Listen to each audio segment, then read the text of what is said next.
In this short video, I want to look at 3 New Year's resolutions for investors. And with no more ado, my chosen 3 are: use your ISA allowance if you haven't already by the end of the tax year, think of ways you can help your children, and don't be distracted too much by short-term volatility. We've had a little bit of a volatile run into the end of the year 2014, but don't let that distract you too much in 2015. So, with no more ado, ISAs first of all. Why am I so keen on them? They're a bit of a no-brainer.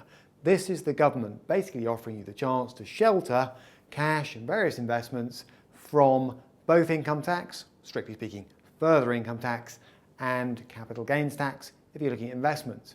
And the range of things you can put into an ISA and shelter in that manner is growing all the time. There's not even a full list, but the list is expanding bit by bit over time. Shares now include those on the alternative investment market.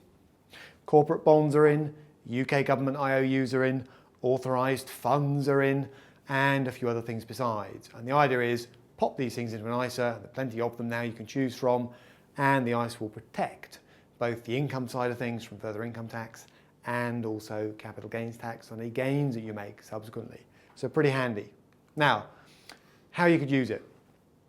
Well, basically you've got a lot of choice. The annual limit is now £15,000. Okay, and basically you've got until the 5th of April to use this year's limit. That's the year that runs from the 6th of April 2014 to the 5th of April 2015. And the flexibility in terms of how you use the allowance is significant. So you could make it all cash. The full £15,000 could be cash. Now that's not terribly exciting in the sense that it's just the interest that you receive that's then subsequently protected from income tax, and interest rates are low and likely to stay low for a while.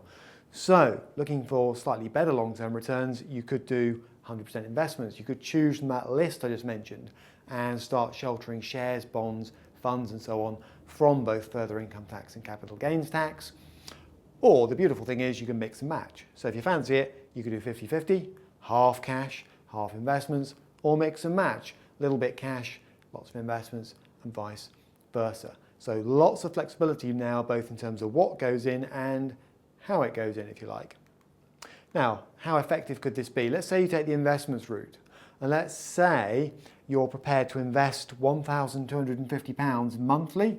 That's the full current allowance of £15,000 dripped in over 12 months, and you're going to do that for 15 years. We're going to look at a reasonably long time horizon here, or in the context of young girls being born today who apparently will average 100 before they die, perhaps 15 years isn't so long after all. Well, let's take 15 years and let's look at the power of tax-free growth over 15 years at 3%, 6% and 10%. Now, no one knows what you get.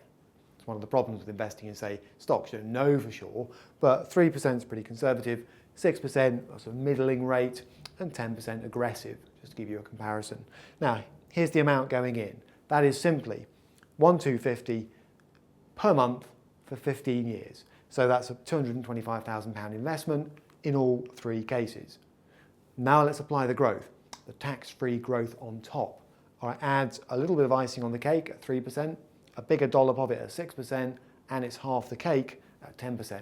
All right, so how much is that exactly? Well, £283,000 plays just £225,000 invested. The rest is your tax-free growth, ignoring charges. All right, £360,000 at 6%. That's pretty significant, bearing in mind you only put in 225 in cash terms.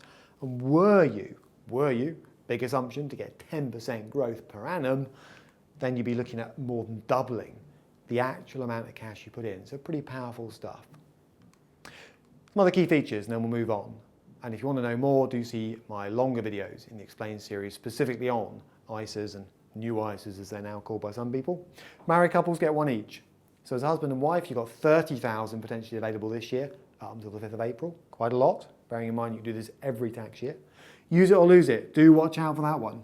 All right, that's one to keep an eye on. If you don't invest by the 5th of April, you can't change your mind later and think I'll backdate it. It doesn't work that way. You've lost that year's allowance for good, and that's a bit of a shame given the benefits.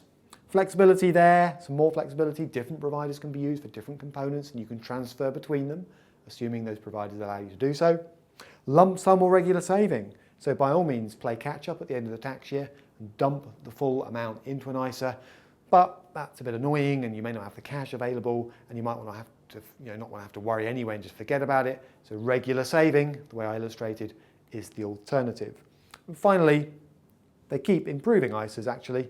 So spouses and civil partners, here's one recent change, can now inherit ISA tax advantages. They don't kind of die with the person who set up the account. So plenty of reasons to look at an ISA and get one sorted if you haven't thought about it before the end of the tax year. Now, helping your children, big topic. I'm going to condense it down to the basics here. Why? Well, for the baby boomers were a one-off. All right, now by all means, put your own life raft on first. Sort your own finances first before you sort your kids. The point is they're going to need help. The baby boomers was that generation who got the big, generous, defined benefit final salary pensions from the government or employers, got the growth in the welfare state, got the boom in house prices, and so on and so forth. The next generations that follow will not be that fortunate. Families will need to start helping each other, and the biggest weapon you have on your side as a child being born today is not the state, not defined benefit pensions, not a guaranteed boom in house prices that clears your mortgage, it's time. So if parents and grandparents help their kids, things can get a little easier for them. Just two illustrations, just two at this stage. At a 5% real growth rate, that's not unrealistic, looking at history, although nothing's guaranteed. At a 5% real growth rate, a parent, let's say, puts £4,000 once into a junior ISA on behalf of the child and leaves it for 18 years. That could be worth £10,000 in real spending power terms. So everything above what you've invested is just the power of compounding at that 5% real growth rate. Or £2,880 goes into a stakeholder pension. The government tops it up under the current rules with £720, leave it there for 70. Okay, now bearing in mind that we've all got to retire sometime, and girls being born today could be living to 100 on average. So suddenly we've got to be looking for seriously long periods of investment horizon time scales. That's £110,000. That's a serious amount of money that's been clocked up off a base investment out of your pocket of just £2,880. All right, so worth bearing in mind. I'll leave that thought there. Now, third message, be prepared. Stock markets are volatile. We've had a little bit of an increase in volatility towards the end of the year. We've had plenty of events to make investors nervous. We've had bond market wobbles, equity market wobbles, but the point is keep to your philosophy, time in the market, not trying to play around too often, news-driven, timing the market. When do I go in? When do I go out? And so on. And get your planning right. Keep your short-term emergency funds in cash or something near to cash. You don't want them to suffer short term if the stock market dips. But for the very long term, stocks do tend to deliver. Nothing's guaranteed, all right, but they do tend to deliver over the long term, particularly compared to assets like cash. Now, just to wrap up, let's take a look at some real returns over a 50-year period. Rather makes the point, I've covered this in other videos, but there is shares leading the pack, nearly 7% annual real return over that period, not guaranteed in the future, of course. Property, some way behind on an ungeared basis, but then in fairness, this column is ungeared as well it should be. And gilts and cash languishing well behind. So they have their place in a portfolio, but you wouldn't necessarily want the bulk of your wealth right over on the right-hand side.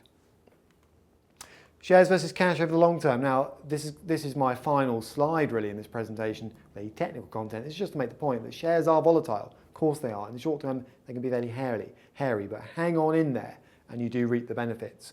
If I had put, and I'll cover this in more detail in an earlier video, if I'd put 25,000 into the stock market at the start of one of the biggest bear markets we've ever seen, the 70s bear market, and somebody else who was racing me over time put the same £25,000 into cash, where would we be sometime later, fast forwarding into the future?